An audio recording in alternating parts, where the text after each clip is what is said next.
Welcome back to part 2 of lecture 8.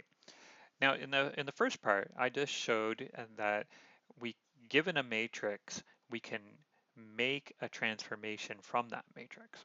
So next thing that we're going to do is define what are called matrix transformations. And what a matrix transformation is, it's a transformation from Rn to Rm that can be given by an M by M matrix A. So what's happening here is somebody may hand you a transformation and you may look at it, and we'll see how to determine whether something is a matrix transformation in today and next lecture. But you say, oh, I can find a matrix A that multiplying my vector x by A is doing the exact same thing as my function t that you gave to me. Well, then I would call that transformation a matrix transformation. So for example, here I have a transformation going from R2 to R3, and the way that this map works is I take a vector x1, x2, and I map it to this vector on the right-hand side, x1 plus 2x2, x2 minus x1 plus x2. So suppose somebody handed that to you. It's definitely a transformation because it takes a 2-tuple and maps it to a 3-tuple. But it's also an example of a matrix transformation. And this is actually just follows from our last example, because this is a matrix transformation because I can write it as a matrix multiplication.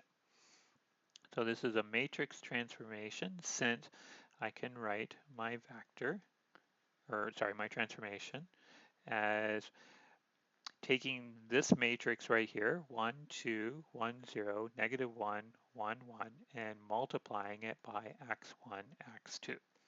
And this gives you the exact same output.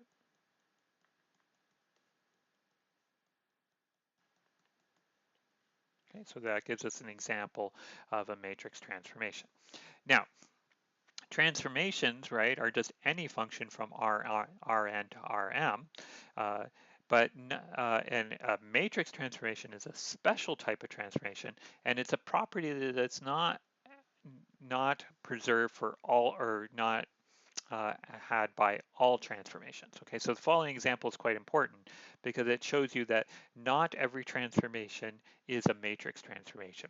So here I have a very simple example. I want to show that this transformation, which takes a 2-tuple to a 1-tuple, given by taking this vector x1 and x2 and mapping it to their product of the two entries, is not a matrix transformation, right? And so why is that? Well, if it was a matrix transformation, right, we could find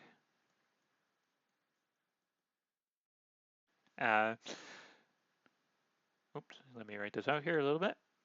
1 by 2 matrix A with two entries, A, B, such that T, x1, x2 is the same as the matrix transformation. Oops, that should be x1, and sorry about that. Let me clean that up so you can see that a little bit better. x1, x2, and that should give me x1, x2. So I'll explain in a second why you can't find such a matrix. But first let me say that why should you have a 1 by 2 matrix? Well, it's because you're going from R2 to R1. The 2 is telling me the number of columns, and there's actually a 1 right here. Think of that as a 1, and that's telling me the number of rows. So if there was a matrix transformation, we would be able to find a matrix that makes this equation true for all vectors x1, x2 in R2. But now let's see what this would have to imply about A and B. All right, so that would mean that when I plug in the vector 1, 0, and I multiply by this matrix AB, well, if I do this side right here and I multiply it out, I'm just going to get A, but then I should get the same thing as 1 times 0. All right, so this tells me that A is equal to 0. And if I do the same trick with the vector 0, 1,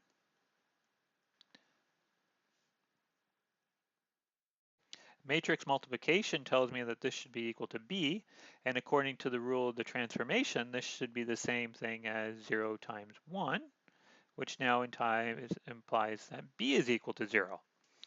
Okay, so these two pieces of information tell me that if it was a matrix transformation, the matrix transformation would have to be given by the matrix 0, 0. Okay, but it doesn't work if we try now to plug in another vector. So if I take the vector 1, 1, and I multiply it by my matrix A, I get 0 on this side, but that's not what this transformation should give out, right? Because the transformation should give out the number 1, okay? So no such A exists. So this is an example of a transformation that is not a linear transformation.